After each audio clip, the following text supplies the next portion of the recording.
Meanwhile, the White House has reacted to the Kabul airport rocket attack. The United States has confirmed the attack and has said that evacuation operations continue uninterrupted. The White House has said, and I'm quoting now, the National Security Advisor Jake Sullivan and the Chief of Staff Ron Klain have briefed the President on the rocket attack at the Hamid Karzai International Airport. The President was informed that operations continue uninterrupted and has reconfirmed his order that commanders redouble their efforts to prioritize doing whatever is necessary to protect our forces on the ground. Rockets were fired across the Afghan capital as the United States raced against time to complete its withdrawal from Afghanistan. With the evacuation of civilians all but over, smoke was seen billowing near the Kabul airport after several rockets were fired in the Afghan capital.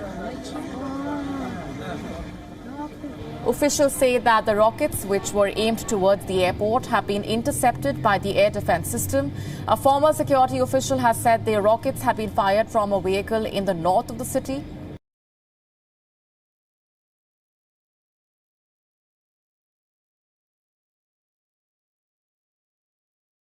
Tom, a little after 5 p.m. local time, as the sun was starting to set over Kabul, the U.S. military says it carried out a drone strike against an ISIS-K vehicle heading for the airport.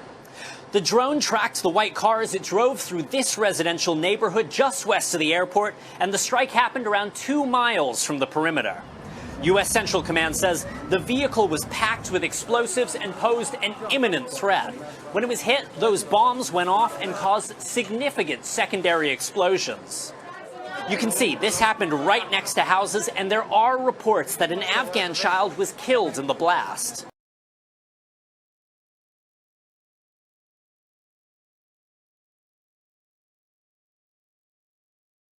These images from the Israeli army show 2 Gaza Strip sites it bombed overnight. According to the military, one was a tunnel used to attack Israel. The other was used to produce weapons and train Hamas militants. Since the war in May between Israel and Hamas, tension has remained high. Israel has tightened its economic blockade on the Palestinian territory to prevent Hamas from preparing new strikes, and that has made life extremely difficult for Gaza residents. That's why Palestinians launched on Saturday a new type of protest. Held at night all week long, they aim to escalate pressure so that Israel would be forced to lift the blockade and allow in financial aid from Qatar.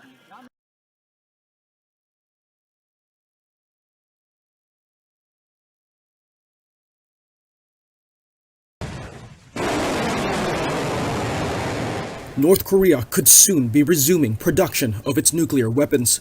In its annual report dated Friday, the International Atomic Energy Agency said Pyongyang appeared to have restarted a nuclear reactor believed to have once produced plutonium for the country's nuclear arsenal. It said in its report that for 2.5 years, there had been no indications of that reactor's operation at Yongbyon, a complex at the heart of Pyongyang's nuclear program, until July. It added that the apparent restart of the reactor coincides with indications of activity at a nearby uranium mine and plant.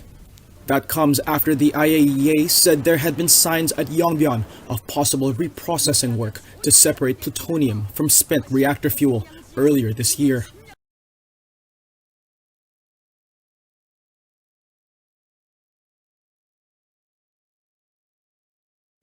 Well, here in Berlin, police detained about 100 people during protests against the German government's coronavirus restrictions. Several thousand people are reported to have taken part in marches around the city, calling for an end to the measures, including face mask mandates. There were scuffles between police and some demonstrators who tried to enter Berlin's cordoned-off government quarter. Frustration evident in Berlin. Thousands of protesters against coronavirus measures marched through the city on Saturday, with tense and violent scenes erupting in some locations. Here, police had formed one of several blockades to keep protesters out of the capital's government district. Police used pepper spray to force people back after they pushed their way through.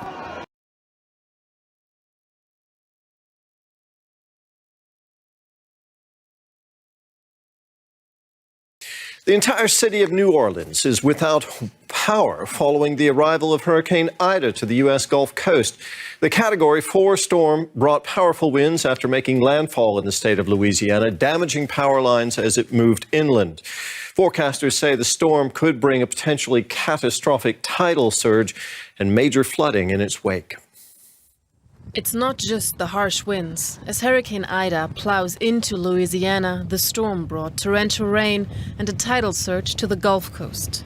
Thousands of residents followed an evacuation order issued before Ida's arrival. Those who stayed behind have been told to shelter in place.